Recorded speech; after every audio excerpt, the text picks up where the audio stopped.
as Israel's mid-range miracle shield. Is David Sling now facing its biggest humiliation under real Iranian 29 March fire? 2026, Sunday, nanonood ng YouTube.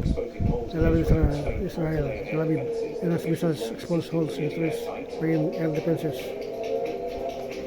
When Israel boasts The of a president 90% assists to multiple success rate failures. for key IRGC subcomponent laps. failures on live targets, Bibi, is it any wonder the Benjamin IRGC is laughing at Netanyahu. Netanyahu's claims? With one system trying to juggle cruise missiles, rockets, and drones at once, is Israel's entire defense doctrine now stretched dangerously thin? With David Sling failures colliding with Iran's cluster warhead surprise, did Israel actually walk into this war less prepared than it claimed? As Iranian missiles breach key layers, tough questions are now being asked about how reliable Israel's David Sling shield really is under sustained attack. David Sling was originally built as a mid-range workhorse, meant to catch heavy David rockets, Sling.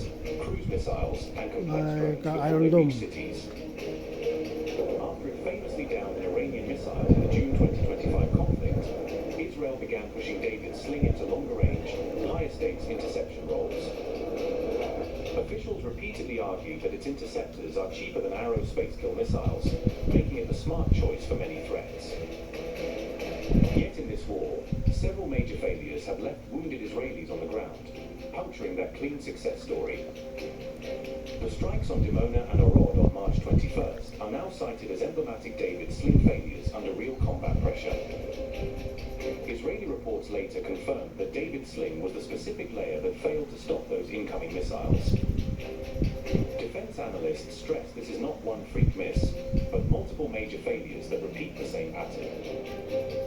Officially, Israel still cites a roughly 90% interception rate, yet dozens of impact incidents have caused casualties during this war. Why did David Sling fail? Former commander of the Israeli Air and Missile Defense Forces, Ran Kocher, says Israeli commanders must choose which interceptor to fire in real time, shot by shot. The IDF constantly balances Arrow, THAAD-style assets, David Sling, or Iron Dome to avoid overkilling cheap rockets with million-shekel missiles. Kocher warns that failures can stem from radar tracking glitches, misjudged engagements, or odd interceptor behavior in flight. Ran Kocher said, and I quote, "The first reason has to do with the policy requiring Israeli commanders to decide in real time which interceptor matches a specific threat.